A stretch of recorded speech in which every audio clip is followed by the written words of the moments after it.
Vancouver, Seattle, Portland, Salt Lake City. Le Grand Raid est entré aux États-Unis. 1700 km pour rejoindre la ville-étape, sur une route droite, infinie et pleine d'espace. Les yeux sur la ligne d'horizon et l'esprit qui s'échappe par la fenêtre. Ici, tout est grand, démesurément grand.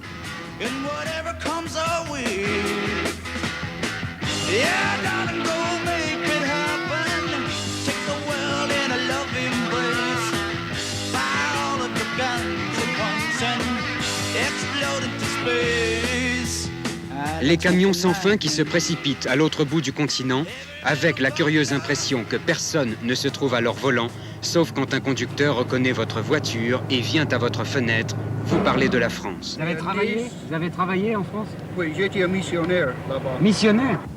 Et voici la ville. Première question, où nous trouvons-nous? À Washington, non, vous avez perdu, c'est le Capitole de Salt Lake City, l'un des plus beaux des États-Unis, entièrement fait de marbre et de granit.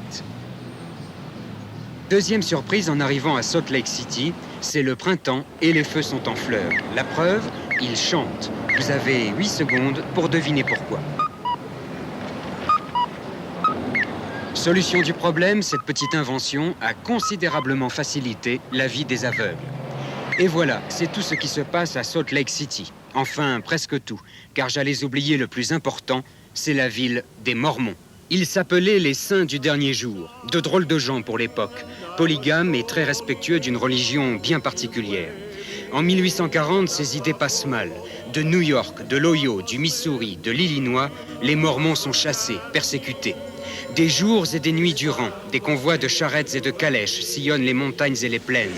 C'est le froid et le feu qui gèlent tout espoir de trouver une terre.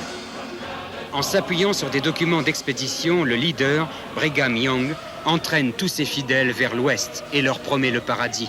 Un beau matin du mois de juillet 1847, les Mormons entrent dans la vallée du Grand Lac Salé. Beaucoup sont morts en route. Brigham Young est malade, il se lève et regarde le spectacle avant de dire « This is the place », voici l'endroit.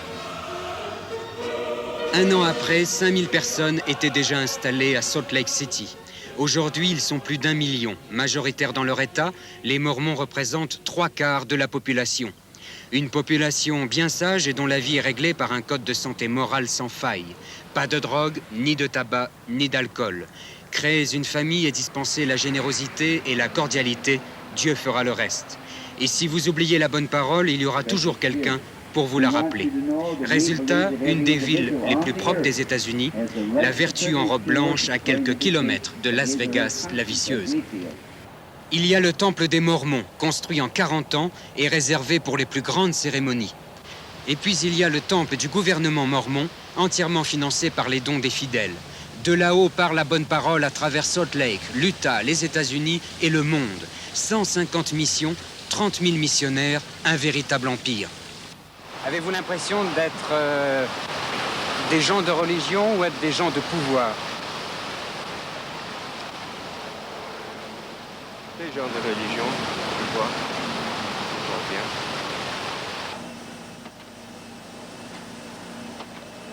Des gens de religion assurément, mais aussi des gens qui ont le sens du business. Exemple, cette usine de lait qui appartient à l'église et qui distribue sous une marque gérée par les Mormons.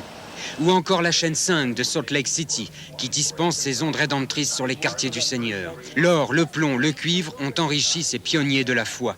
Ils ont transformé le désert en une planète étonnante. Des centaines de sociétés coopératives, de maisons, de temples, d'écoles, de centres d'affaires, des journaux, revues, théâtres, lieux de rencontres et universités, Salt Lake City explose. Et même quand la crise frappe les enfants de Dieu, la générosité des Mormons passe par là. Regardez bien ce supermarché. Apparemment, rien ne le distingue d'un autre supermarché. Sauf ceci, il n'y a pas de caisse à la sortie. Géré par les Mormons, il est réservé à tous ceux, Mormons ou non Mormons, qui se trouvent en difficulté. Les clients se servent et doivent simplement déclarer à la sortie ce qu'ils emportent pour les statistiques. C'est l'autre côté des vitres dorées de Salt Lake City. Mon mari et moi sommes au chômage depuis le mois de janvier à peu près. Mais comment faites-vous avec 3 enfants? Je n'ai pas le choix, je ne peux pas faire autrement. Les dernières statistiques prouvent qu'il n'y a pas d'abus ni d'excès. Les marchandises sont distribuées en quantités équivalentes. L'important est de préserver et de protéger la cellule familiale. L'aspect le plus spectaculaire de cet objectif, sans doute, cette librairie ouverte à tous.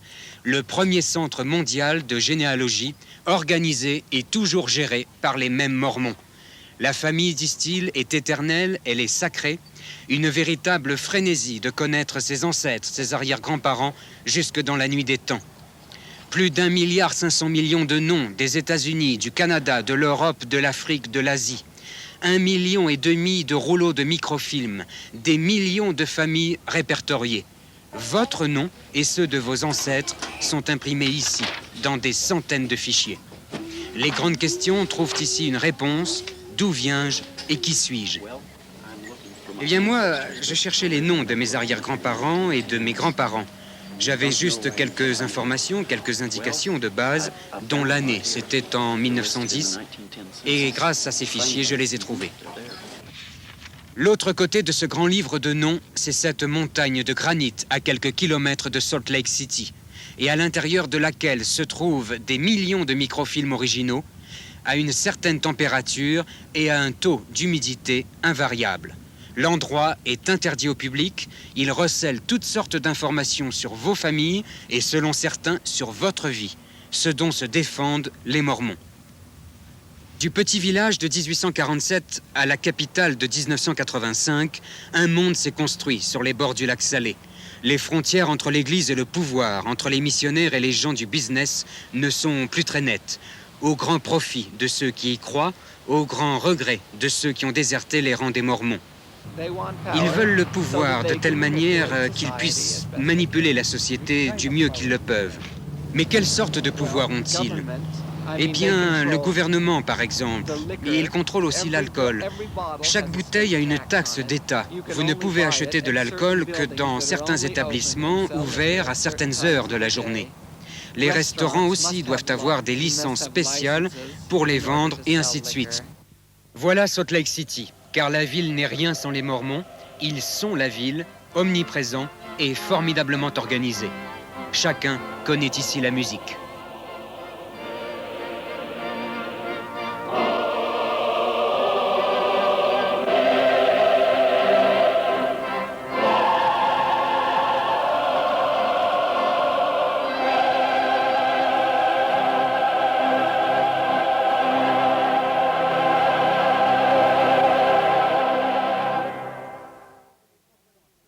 Bonjour à tous, il n'y a pas que les Mormons à Salt Lake City, il y a également le football américain. Et voilà pourquoi l'équipe du Grand Raid a voulu pour 1 heure s'arrêter sur le stade de l'université de Salt Lake City pour disputer un match de football avec l'équipe professionnelle de la capitale de l'État de l'Utah. Vous savez, le football américain, c'est quelque chose de très important. Je me suis même laissé dire que l'on pouvait être un mauvais élève en classe et par contre sauver sa tête si l'on était un bon sportif et plus particulièrement un bon joueur de football américain. Derrière moi, en rouge, sur la droite de votre écran, l'équipe du Grand Raid. En blanc et nettement plus dangereux, l'équipe de Salt Lake City. Je ne sais pas dans quel état vont revenir les Raiders dans quelques minutes, mais en attendant, Noël Mamère, je vous propose de nous révéler le nom de votre grand invité d'aujourd'hui. Eh bien, Didier, bonsoir. Notre grand témoin d'aujourd'hui se présente sous forme d'une devinette que je vous demande de trouver.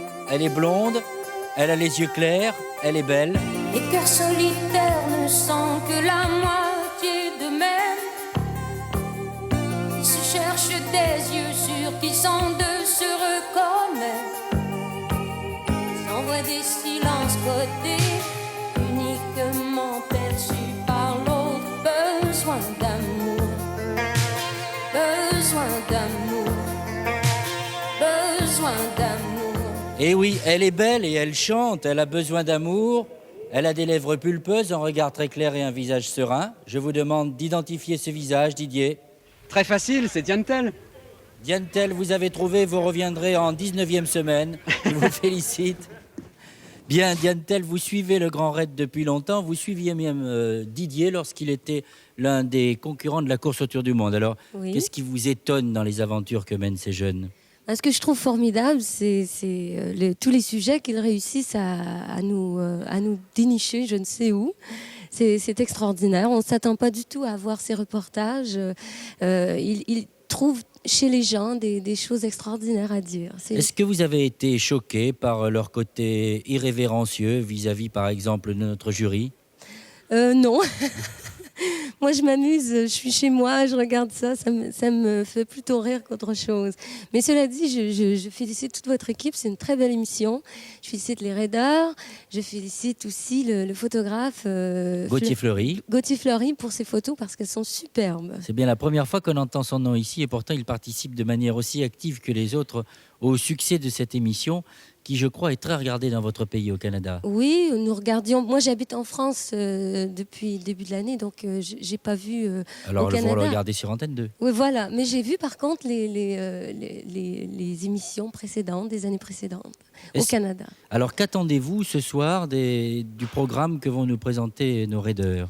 Ben, je m'attends encore à trouver des tas de sujets différents. Je connais bien le Canada, je connais Vancouver, je connais la région de l'Ouest un peu moins bien que le Québec quand même, mais j'y suis allée. Et j'espère qu'ils vont me faire rencontrer des gens encore aussi différents. Eh bien, c'est un souhait que nous partageons avec tout le jury et le public qui est réuni ce soir à Paris. Didier, vous allez maintenant nous présenter le premier sujet de ce programme d'aujourd'hui. Premier sujet qui nous vient de la Suisse romande. De la SSR. Alors écoutez, Noël, je vais essayer maintenant de retrouver un spectacle assez lamentable là que j'ai sous les yeux. C'est le retour des Raiders après la première partie du match de football américain. Je vous dis tout de suite qu'il y en a un sur un brancard. Je ne sais pas qui il est. Ah ben c'est Christine, c'est carrément l'infirmière. Alors où sont les Suisses ? Où sont les Suisses ? Les Suisses, Alexandre Beauchâté et Alain Margot. Ça va, vous êtes entiers? Comment ça s'est passé cette première partie? Très dur, surtout après une semaine de grand raid. Mais ça va, on a retrouvé la chaleur, on vient de San Francisco, alors on retrouve à peu près la même chaleur que là-bas. Je sais pas ce alors, quel est le titre de votre reportage et le sujet concerné? Le sujet, cette semaine, nous sommes rendus à l'est de Vancouver, Oui. par hasard dans un endroit très vinicole. Je te tiens le casque.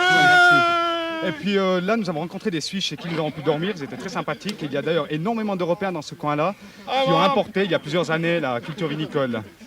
Et ce qu'il y a de très curieux... Un peu de silence, l'équipe de Salt Lake City, s'il vous plaît. Silence, please. Et ce qu'il y a de très spécial dans ce coin, c'est que tous les gens parlent de monstres que l'on peut trouver dans un lac. Et bon, on s'est demandé avec Alain si c'était de la fiction, de la réalité, parce qu'il faisait tellement allusion qu'on s'est dit on va aller à la recherche de ce monstre et voir si on peut le trouver. Alors ça a donné le reportage de la SSR de cette semaine. Reportage proposé par Alexandre Beauchâté et Alain Margot. Ogo Pogo. Vive the girl, yeah!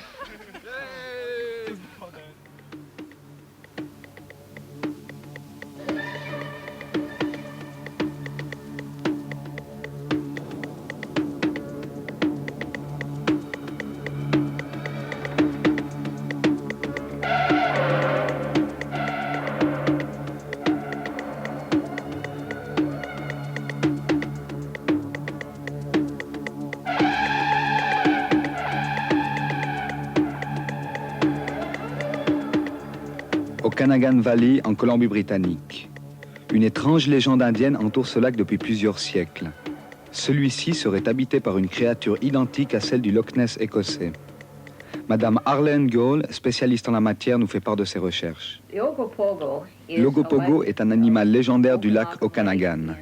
Des gens ont vu le monstre pour la première fois à Penticton. C'était en 1872 lorsqu'une femme, Johanne Alson, attendant le retour de son mari, regarda par la fenêtre en direction du lac.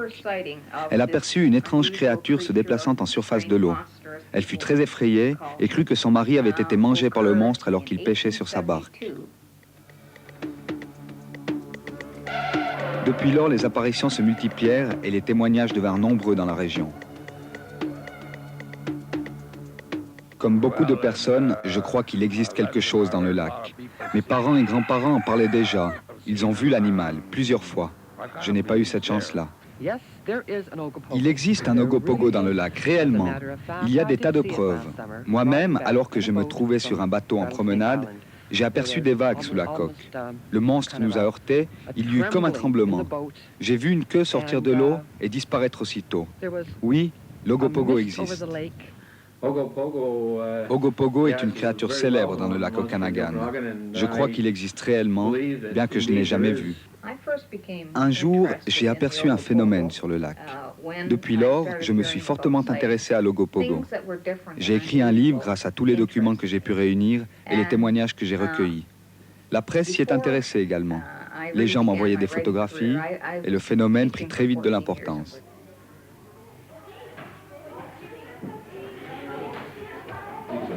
What are you going to do? I'm going to draw an Ogopogo. You, Ogopogo, who's that? He's a little green fellow. A little green fellow. How little?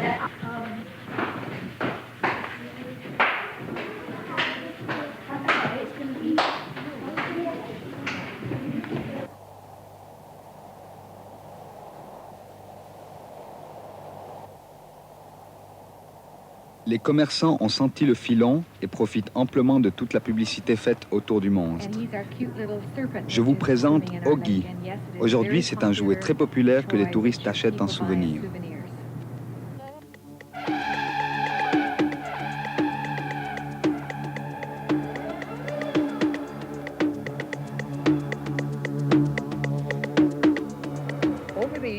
L'affaire devient pourtant très sérieuse. Une équipe scientifique organise une expédition sophistiquée dans le lac qui débutera en juillet de cette année. Fiction, réalité ou simple manipulation commerciale, les paris sont ouverts. Avis aux amateurs. Ian Angus, travaillant pour une grande compagnie d'assurance à Vancouver, offre $1 million à qui capturera l'Ogopogo, vivant, bien entendu.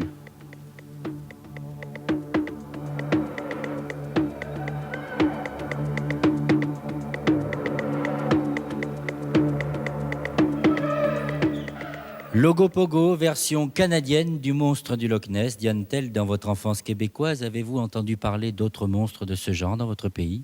Oui, il y en a un dans le lac Saint-Jean. Il y en a un près de Rimouski, comme disait mon ami canadien qui est ici avec moi. Pour nous, ce sont des endroits où on voit peu, mais enfin, quand on y va, on achète des petits machins en peluche. J'espère qu'ils vont nous en ramener un d'ailleurs, parce que Sophie en veut un, et puis ça va se payer très cher ici. Vous vous faites prendre comme tous les consommateurs. Est-ce que vous y croyez à ces histoires? J'y crois plus ou moins. J'aurais aimé savoir justement si les gens qui font des recherches au sujet de ces monstres se concertent à travers le monde ou s'ils font chacun leur recherche personnelle. Non, disons que Madame Goll, elle, travaille avec beaucoup de scientifiques, entre autres des gens à Vancouver qui vont organiser une expédition au mois de juillet de cette année. Et elle part ses recherches. Elle part du principe que tous les monstres, comme celui du Loch Ness par exemple, et puis un autre monstre qui se trouve en Afrique du Sud, dans un lac aussi, et son monstre à lui, c'est-à-dire l'Ogopogo, ont les mêmes caractéristiques parce qu'ils sont tous dans des lacs qui sont à la même altitude. Les poissons qui vivent dans ces lacs sont, paraît-il, de mêmes caractéristiques. Et elle est persuadée que ces monstres se ressemblent, enfin, sont tous issus de la même famille. Mais disons qu'en ce qui la concerne, c'est très scientifique. Elle fait des recherches très scientifiques, donc pas elle, mais elle travaille avec des scientifiques. Je crois qu'il y a même Cousteau qui devait venir sur place pour venir voir ce qui se passait au niveau de l'Ogopogo. Il n'est pas encore venu, mais elle m'a promis qu'il devait venir un jour.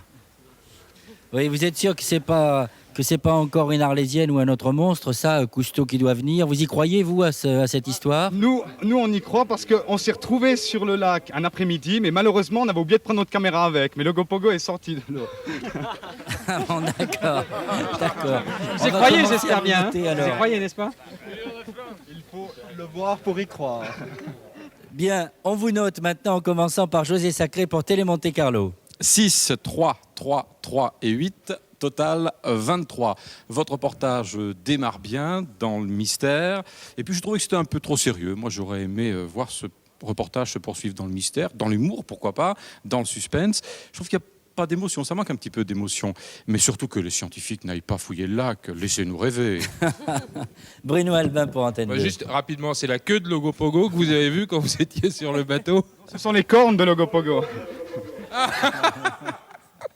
Bon, c'est drôle. 7, 3, 3, 3, 7, 23. Sophie Eke pour RTL Télévision. 6, 4, 4, 4, 7 pour un total de 25. Après Bruno, je me tairai. Vincent Philippe ne notera pas puisqu'il représente l'équipe de la Suisse romande. Nous passons donc au régional de l'étape. Jean-Louis Boudou. Oui, régional, bon. Et oui, puisqu'il s'agit de sujets sur le Canada. Je pense que bon, c'est bien fait. Là, c'est une suite de témoignages. Et la réserve, le problème, je pense que c'est le choix du sujet qui limite un peu le traitement. Ça donne 6, 4, 4, 4 et 7, ce qui donne 25. Un global de 96, 96. Voilà, 96 pour ce premier sujet. Nous allons voir ce que donnent les autres reportages ou les autres fictions. Je ne sais pas ce que vous nous réservez, mais le second film qui nous est présenté est maintenant celui de RTL Télévision. C'est ça, Didier ? C'est pas du tout, c'est présenté par le numéro 71, qui n'a rien à voir. Alors, Philippe, oui. c'est bon là-haut ? Mais bon, cette semaine, nous vous présentons une histoire vécue que nous vous racontons en noir et blanc. Il y a différentes raisons. D'une part, une raison technique, c'est que ça nous permettait de pousser pas mal la sensibilité, mais la raison la plus importante, c'était de rendre un petit peu une atmosphère telle que les vieux films en noir et blanc, Body and Soul et Somebody Up There Likes Me. Mais il y a une autre raison aussi, c'est en fait, c'est aussi un choix de Thierry. Je crois qu'il y a quelques images qui sont assez belles et c'est Thierry qui tenait la caméra. Alors voilà, en français, les Golden Globes, ça se traduit par les Gants d'Or. C'est le tout dernier reportage proposé par Philippe Remakers et Thierry Devillé.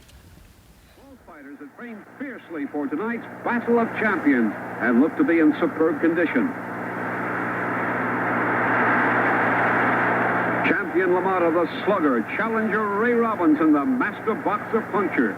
The referee wisely steps in and stops the fight. Ray Robinson is the new middleweight champion of the world.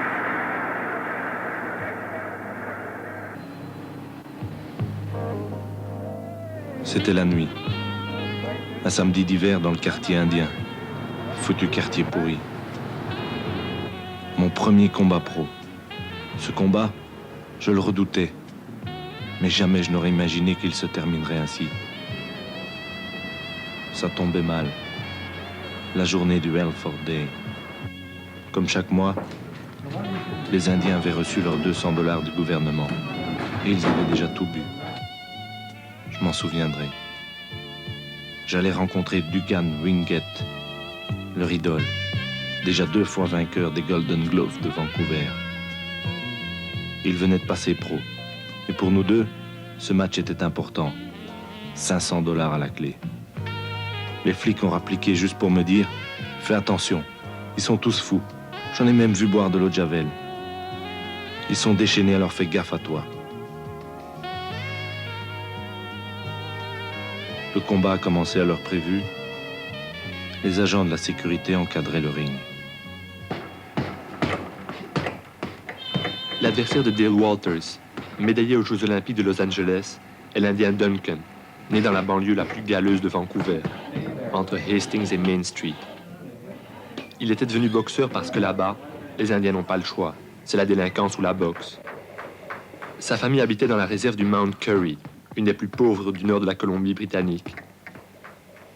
Duncan l'Indien se faisait appeler The Hastings Native Boy, et il s'était bien juré de tirer ses yeux de ce trou perdu. Pour cela, boxer, gagner, boxer et encore gagner. Tous ses copains se saoulaient tout au long des journées à attendre ce fameux Welfare Day où ils touchaient leur paye mensuel. Ils étaient dans l'engrenage. Parce qu'ils ne trouvaient pas de boulot, ils buvaient. Et parce qu'ils buvaient, ils ne trouvaient pas de boulot. La boucle vicieuse était bouclée. Mais pour Duncan, il y avait cette lueur au fond du tunnel. Son entraîneur, le vieux Terry Jones, toujours suant sous sa chemise à carreaux, avait l'habitude de dire « C'est ça mon salaire. Quand je tire un gamin de la zone et qu'il boxe comme un Sugar Ray Robinson et qu'il met une existence honnête, ça, personne ne pourra me l'enlever. C'est ça mon salaire. » Lorsque Duncan est tombé, dans ce fameux combat du 8 mars 85, mon premier réflexe a été de lever les bras au ciel. Je ne savais pas pourquoi. J'étais heureux. Je venais d'encadrer Duncan Wingate à la 8e reprise. Ça fait 15 jours qu'il est dans le coma.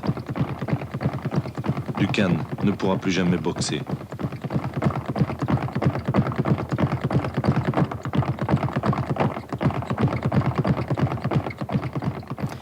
Excellent reportage de l'équipe d'RTL Télévision qui me donne envie de dire que où que nous soyons, nous sommes tous des Géronimo. Vous n'avez pas résolu le problème avec les Indiens apparemment au Canada? voilà ce qui est un peu triste. Le film est magnifique, cela dit, mais je trouve ça vraiment triste de revoir ces images.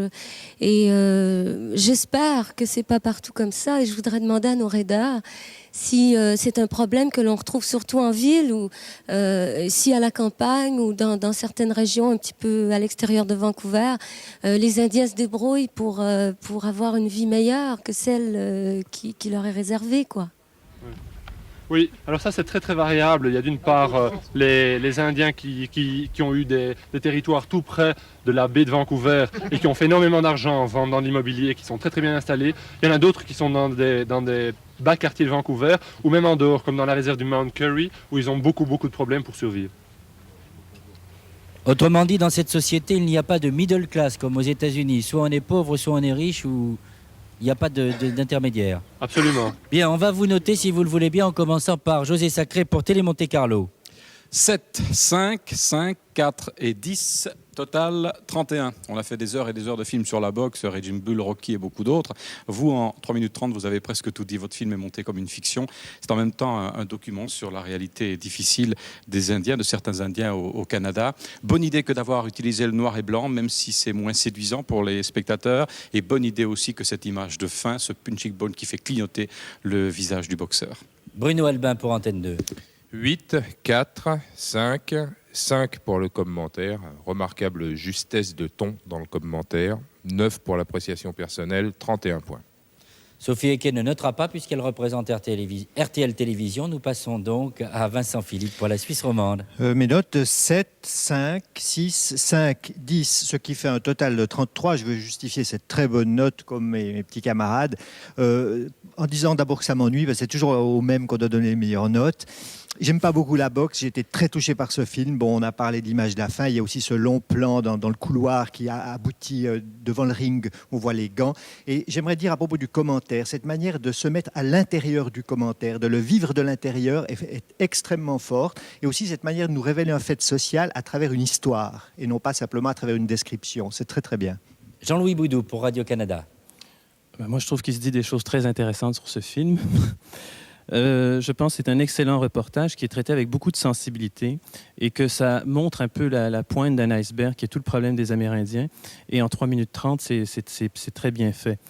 Ceci dit, le noir et blanc aussi ajoute un côté très cru à l'image qui donne toute la symbolique au film. Ce qui donne comme pointage 7, 5, 4, 5 et 10 pour un total de 31. Voilà, Roger Bourgeon. Un global de 126 points. Roger Bourgeon nous donne 126 points. Vous faites vraiment un tabac ce soir. Je ne sais pas si vous allez être doublé. Nous allons le savoir dans quelques instants avec le sujet d'Antenne 2. Oui, je m'approche maintenant du numéro 82 et aussi un peu du numéro 98, à qui j'adresse mes mes salutations respectueuses. How are you? No parlez-vous français? Bon, j'espère que ça va bien. En tout cas, je n'assiste pas parce qu'on n'est pas très en sécurité sur ce plateau. Roland, d'où arrives-tu? Nous, on arrive de l'Oregon, d'un petit village de l'Oregon, perdu. Mais on ne va pas dire le sujet, c'est le sujet de la semaine prochaine, il ne faut pas dire ce qu'on a fait. Alors parlons de celui de cette semaine. Celui de cette semaine, alors c'est quelque chose qui a été tourné entre Fort Nelson et Vancouver. Et tout de suite, on a choisi de prendre la route des écoliers, un petit peu les petits chemins de traverse, et pas prendre seulement le grand axe qui descend vers le sud. Et on a commencé par s'arrêter dans toute une série de villages, en discutant avec des gens, en allant dans les bars le soir, et on fait des rencontres intéressantes. On ne parle pas assez souvent du moment où on recherche les sujets, je crois que ça a de l'importance dans le Grand Raid. Et puis un jour, comme ça, en arrivant à Princeton, c'est bien dans le sud de la Colombie-Britannique, il y a une sorte de cow-boy qui a ouvert la porte du bar, et puis c'est comme ça que tout a commencé. Bon, voyons la suite, reportage proposé par l'équipage d'Antenne 2, La Dernière Neige. Le petit matin dans un ranch des Rocheuses. Un univers fait de gestes simples, de longues barrières en bois et d'arbres jusqu'à l'infini.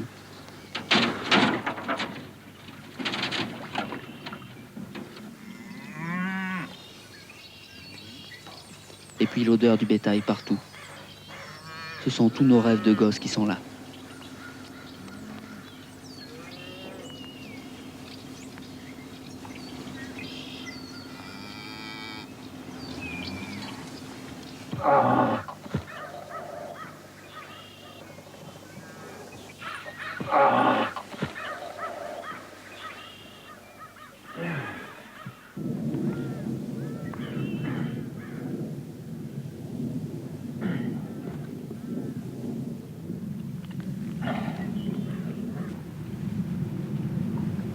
toute la vie entière, faite de ces moments difficiles, mais aussi du silence des grands espaces, seulement troublés par le travail du ranch.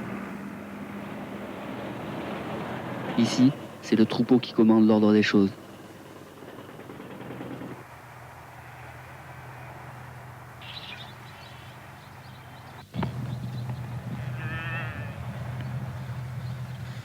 Midi, le moment où les flocons de neige disparaissent au premier rayon du soleil. Il n'y a que les cris des oiseaux qui résonnent dans la vallée.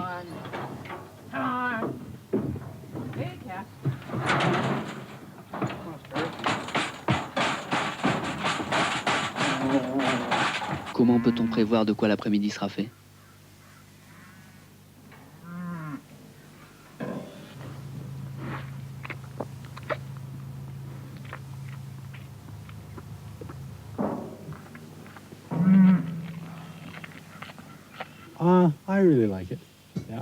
J'aime vraiment ce pays. J'habitais dans un endroit complètement plat et j'ai pensé que j'avais mieux à faire à habiter ici, dans les montagnes. Qu'est-ce que ça représente pour vous d'habiter dans les montagnes? Ça veut dire d'abord être libre. Vous pouvez partir à cheval et pendant des jours et des jours ne voir personne si vous en avez envie.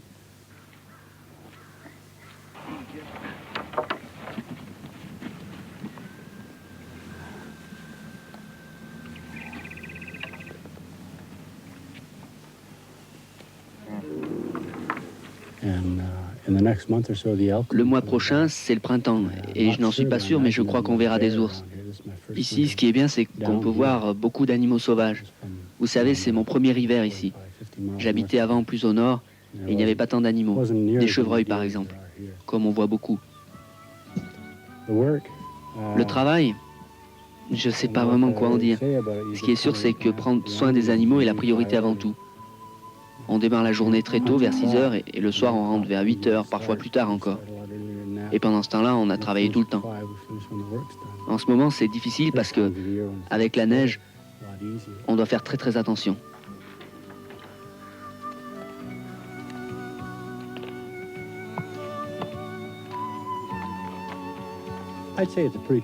Je dirais que c'est la vie typique d'un ranch canadien. Je veux dire qu'il y a beaucoup de villes au Canada maintenant et qu'il y a certainement plus de monde dans les villes que dans les campagnes. Mais je pense que le Canada, c'est avant tout un pays ouvert, un pays où il y a de l'espace. Oui, mais il vaut mieux être ici et avoir un travail que d'être en une ville sans rien.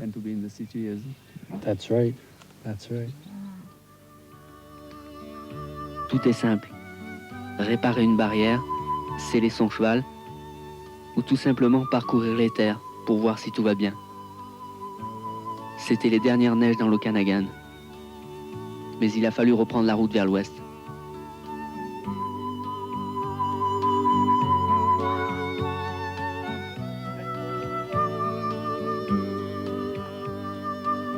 I'm a poor lonesome cowboy and it's a long way from home. Vous avez une question à poser aux Oui, je jeunes raiders? voudrais que nos raiders décrivent aux téléspectateurs européens l'étendue que peut avoir une terre comme ça, un ranch, ou l'étendue d'un domaine. Je n'ai pas compris là, je m'excuse. Est-ce que vous pouvez répéter la question, s'il vous plaît? Diane-Telle vous demande si vous pouvez nous déterminer l'étendue d'un domaine comme celui que nous avons vu dans votre reportage. Oui, ça c'est un petit ranch, donc il fait à peu près 200 hectares, je crois. Mais je ne suis pas exactement sûr du chiffre. Mais ouais, c'est quand même pas mal pour le Canada. Mais il y a des ranchs beaucoup plus gros, puisque là, il y a seulement 500 bêtes, et par contre, on arrive jusqu'à 8000 à 9000 têtes de bétail. Bien, nous vous remercions. Nous allons procéder à la notation en commençant par José Sacré pour Télé Monte Carlo.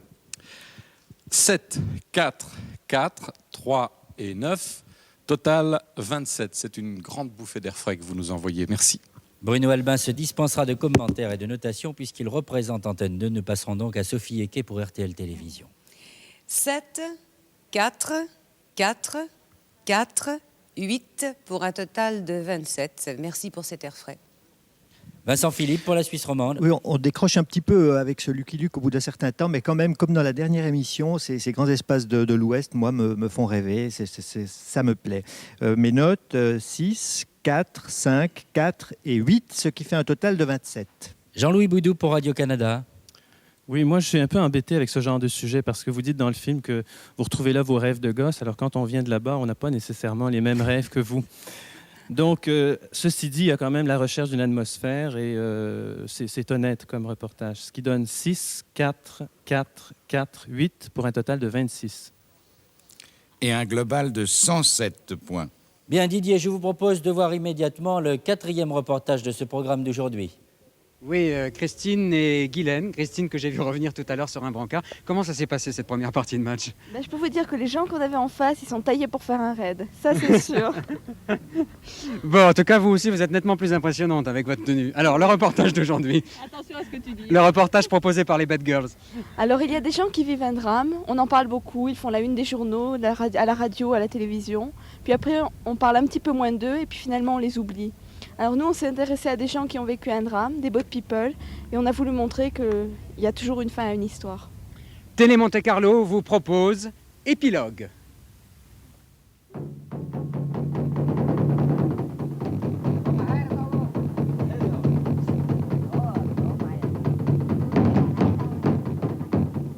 Takama, mars 1985. Nouvel Eldorado canadien, ils sont plus de 800 à s'être installés ici. Ils sont venus faire fortune dans cette région inhospitalière du Nord. Ils sont devenus ouvriers bûcherons pour des salaires extraordinaires. Lang y travaille depuis 3 ans. Mais Lang arrive d'Hanoï.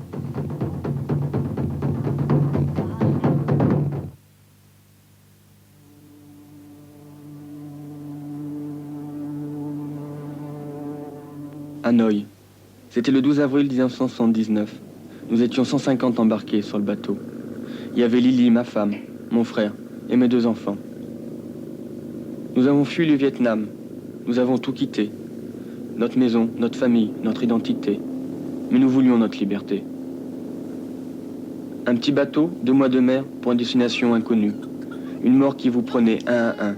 Et puis, nous sommes finalement arrivés à Hong Kong. 1 an de camp à végéter, à vivoter, et la rencontre avec un pasteur. Grâce à lui, le Nord-Canada nous a ouvert ses portes. Nous sommes arrivés comme des pionniers, épris de liberté. Nous sommes devenus Canadiens.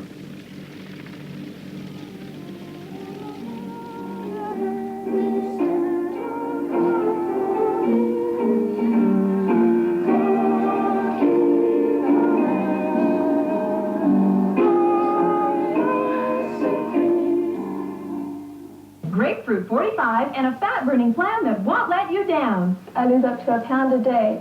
Do you know anyone who eats grapefruit that doesn't lose weight? Grapefruit 45 and a fat-burning plan that won't let you down. À 30 ans, j'ai refait ma vie. Le Canada, c'était merveilleux, mais nous étions boat people.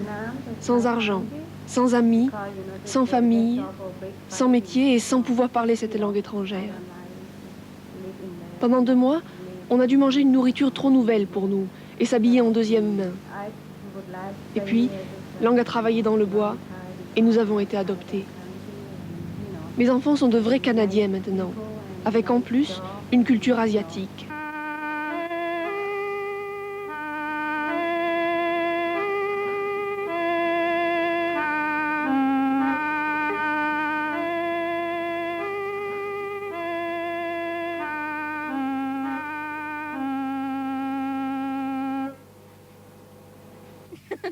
Hanoï, c'est loin pour moi. Je vis bien ici maintenant. Je travaille avec mon frère, mes amis, et c'est très bien payé, à peu près 900 francs par jour, contre 20 francs à Hanoï. Parfois, le travail est dur, mais si c'était à refaire, je retenterais ma chance. Car aujourd'hui, je suis libre et heureux. Mon rêve, c'est de revoir ma famille du Vietnam. Mais nous sommes sans nouvelles. Il faut 2 ans dans le meilleur des cas pour obtenir un visa. Depuis 6 mois, nous essayons de faire immigrer mes beaux-parents. Un jour, peut-être.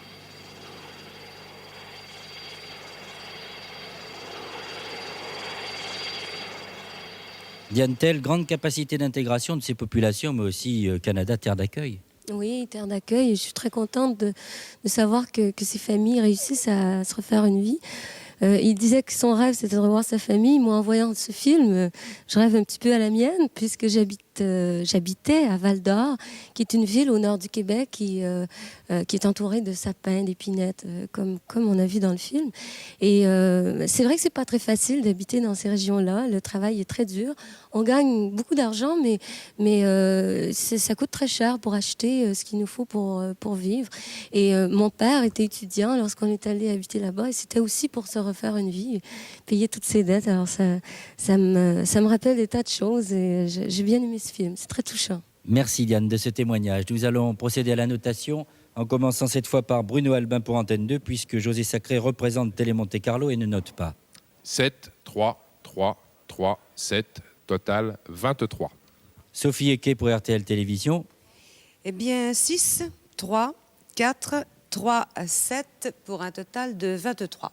Vincent Philippe pour la Suisse romande. 6, 4, 3, 4, 6, ce qui fait un total de 23 seulement. Je suis d'accord avec Diane Tell que l'histoire est émouvante. Malheureusement, je trouve que c'est une histoire difficile à mettre en image, ou en tout cas, c'est pas vraiment réussi à ce niveau-là. Que pense Jean-Louis Boudou pour Radio-Canada? C'est pas très original parce que je m'aperçois que ça va faire 4 fois 23 avec 6, 3, 4, 3 et 7, donc 23. Je pense que le sujet est très important, c'est le sujet des réfugiés. Et ça, je pense qu'on ne peut pas mettre ça de côté. Mais là, on parle d'un film, mais il y a un problème au niveau du traitement. C'est un peu neutre comme traitement. Il y a un manque de parti pris de la part de ceux qui font le reportage. Un global de 92, 92. 92, vous n'êtes pas en très bonne position pour le moment. Nous allons voir ce que donne maintenant le dernier sujet du programme de ce soir, Didier. Présenté par les Canadiens. Robert Bourgoin. Oui, je sais ce que tu dois dire en nous voyant tous les deux habillés comme ça. Tu dois dire, ces deux gars-là ont l'air de vraies brutes sauvages et épaisses. Non, jamais je ne le pense. Enfin, je ne le dis pas en public, en tout cas. En réalité, Francis et moi, on est deux gars très émotifs et sensibles. Ils vont nous faire pleurer. Sensibles à l'art et à la peinture en général. D'ailleurs, la semaine dernière, à Vancouver, on a fait une acquisition de connaisseurs, un petit chef-d'œuvre qu'on a payé une fortune, mais comme on y tenait coûte que croûte, on s'est dit que le prix, c'était pas un obstacle. Et tu vas voir pourquoi. Les Canadiens vous proposent cette semaine « Ne cassez pas la croûte ».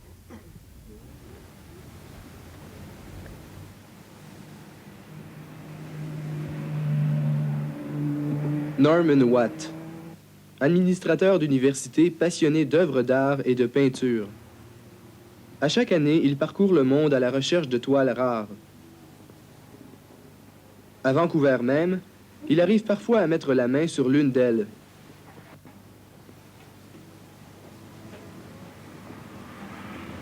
Miss, Yes, is this painting for sale? it is. I'll give you $1 for it. Dans son entourage, son enthousiasme est contagieux. Depuis quelques années, des amis se sont associés à lui pour former une collection tout à fait unique en son genre. Tout a commencé il y a 10 ans dans une petite boutique d'un quartier sombre de New York. That's got to be the world's worst oil painting. J'ai dit à la dame, I'll give you $4. ce doit être le plus horrible tableau au monde. She looked me in the eye and Je vous said, donne $5.95 $4,95 pour ça. So that got me Elle m'a regardé droit dans les yeux en disant, a collection of $5 world's et c'est à worst vous. oil paintings and only C'est paid ça qui m'a donné $5 l'idée at d'une the collection most des for plus it. mauvaises huiles au monde. En réalité, cette passion folle pour les pires tableaux a débuté comme une farce entre Norman Watt et moi. Nous voulions collectionner les toiles simplement pour le plaisir.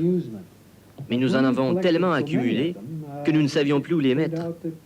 C'est alors que les paraplégiques de Colombie-Britannique se sont vivement intéressés à nous. Ils y voyaient le moyen de recueillir des fonds. C'est ce qui les a poussés à former un comité chargé d'organiser un vernissage annuel dont les profits sont versés à la Fondation des paraplégiques. Aux enchères, on parvient ainsi à se débarrasser de près de 150 croûtes, toutes aussi lamentables les unes que les autres. On décerne alors aux heureux propriétaires un certificat attestant leur mauvais goût et leur manque total de sens artistique. Acquises en moyenne pour $1,50, elles sont parfois cédées à plus de $2,000. Et la fièvre grandissante pour ce genre ne laisse évidemment pas les faussaires indifférents. Ceci est une copie de la lettre que nous avons envoyée au Palais du Louvre et aussi une photographie de la toile dont nous leur avons fait don. Ils nous ont complètement ignorés. Et nous ne savons pas si cette toile est exposée au Louvre ou non. Jusqu'à présent, le Prado de Madrid et le musée de Leningrad ont accepté avec joie les donations, croyant qu'elles étaient représentatives de l'art canadien. Apparemment, ils n'ont pas le même sens de l'esthétique qu'Yves Johnson, critique d'art du plus grand quotidien de Vancouver. Les couleurs sont criardes. Elles sont vraiment horribles. Ça, je crois, ce sont des rochers. C'est un bord de mer. Les mauvais peintres adorent les bords de mer. Il est très difficile de retracer ces peintres. En général, leurs œuvres ne sont pas signées. Mais ce jour-là, la chance était au rendez-vous. Pour vendre la toile d'un artiste vivant et identifiable, Norman Watt se fait un devoir d'obtenir son autorisation. Norman Jung, is this one of your paintings? Yes, this is one of my paintings, yes. That is one of my paintings. Hold it. You're saying that this painting is not a good painting? Is that what you're saying? No, I'm a collector. I am not a critic. I'm a collector. Yeah. So if I can get this for under $5, it's got to be the worst. Le prix d'un tableau est sans doute un faible critère pour juger de sa qualité. 1,25 $ pour un travail qu'il estime à plus de 300 $. Norman Jung, l'un des plus mauvais peintres au monde.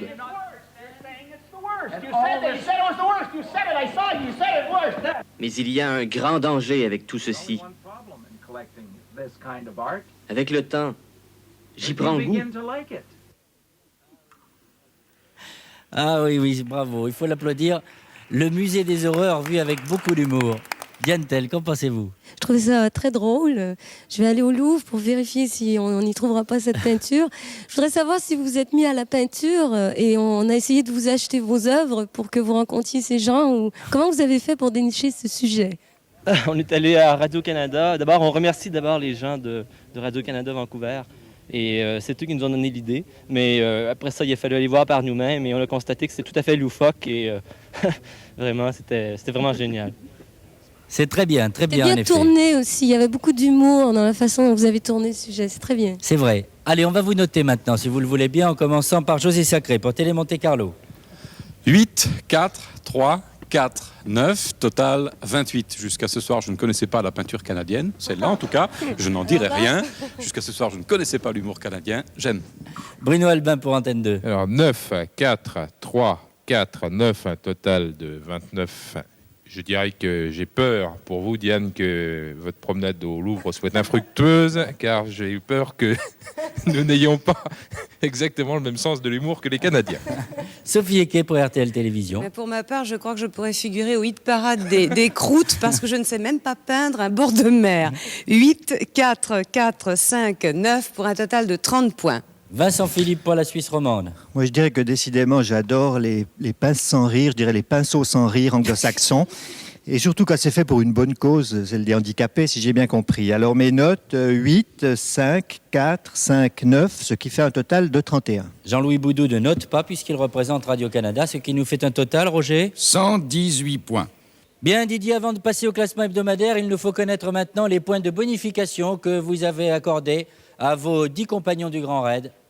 Oui, Noël, l'ensemble des équipages s'est réparti cette semaine entre Vancouver au Canada et San Francisco et Salt Lake City aux États-Unis. L'ensemble des équipages est arrivé à l'heure. Pour 4 d'entre eux, sauf RTL, nous donnons 25 points, car une bonne conduite et une arrivée à l'heure. Par contre, un petit incident à signaler pour l'équipage RTL. En Oregon, au nord des États-Unis, la voiture de l'équipage RTL est tombée en panne. Pour sauver le coup, Philippe Remakers et Serge Gorielli ont acheté provisoirement une grosse voiture américaine pour quelques dollars avec l'intention de la revendre à la frontière mexicaine. C'était une bonne idée en soi. Le seul petit problème, c'est que cette voiture n'était pas assurée. Donc il a fallu les sanctionner, 20 points sur 25, plus un avertissement. Voici Didier comment s'établit le classement hebdomadaire. RTL 146 points, Radio-Canada 143, Antenne 2 132 points, la Suisse romande réunit 121 points et Télé Monte Carlo 117 points. Quant au classement général, il s'établit comme suit. Premier RTL, deuxième Télé Monte Carlo, troisième Radio-Canada, quatrième la Suisse romande et cinquième Antenne 2. Avant de vous repasser la parole dédiée à Salt Lake City, je voudrais remercier Diane Tell d'avoir participé aussi activement à ce grand raid d'aujourd'hui. Diane, je vais vous offrir tout à l'heure, après l'émission, cette sélection de voitures et de livres qui illustrent les aventures de nos 10 raiders à travers le monde. Merci d'avoir accepté de rester avec nous pendant 1 heure. J'espère que vous garderez un bon souvenir du Grand Raid. Oui, je continue de suivre les raiders dans leurs aventures. Bien, c'est un Nord-Américain que nous recevrons la semaine prochaine. Il s'appelle Pierre Salinger. Il est très connu puisqu'il est le correspondant à Paris d'une des grandes chaînes de télévision, et puis il fut aussi le porte-parole du président Kennedy qui marqua l'histoire des États-Unis. Mais pour l'heure, nous retrouvons Didier pour savoir à quel endroit vous allez vous rendre maintenant dans cet immense continent. Oui, pendant que les Raiders sont en train de terminer cette gigantesque partie de football américain avec quelques premiers morceaux de sparadrap. Alors je vais rejoindre maintenant notre avant-courrier Pierre Ballian et le coach, c'est-à-dire l'entraîneur. Hello, very glad to meet you. Very nice to meet you. Thank you so much. Pierre Ballian, où nous dirigeons-nous? Alors là, on va sur l'Arizona, on va à Tucson. C'était à la frontière mexicaine. Frontière mexicaine, on est à peu près à 1h30 de la frontière mexicaine. Et bon, la route normale, les États-Unis. Combien de kilomètres à peu près? Il est à peu près, tout dépend dans quel sens, où ils vont exactement, mais à peu près en ligne droite dans les 1300 km. Très bien, Pierre, donc à la semaine prochaine. Moi, je vous avoue franchement, Noël ma mère, que j'ai quelques fourmis dans les jambes maintenant et que j'ai envie, moi aussi, d'aller m'entraîner. Alors, je vais demander au coach, justement, qu'il me fasse cette faveur. I would like to be trained, please. OK, right. Let's go. Let's go over Let's there, go. we'll train you. Alors, je vous rends le micro. J'espère vous retrouver dans un état parfait la semaine prochaine. Au revoir et merci de votre fidélité. Ciao, Pierre. Salut. OK, let's go.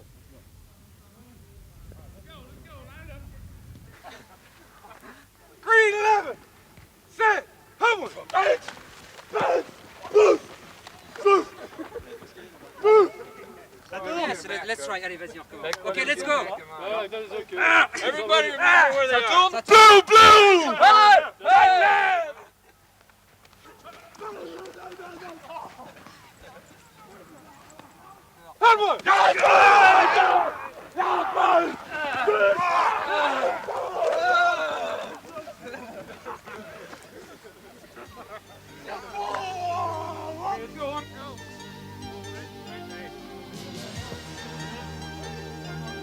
Green 14!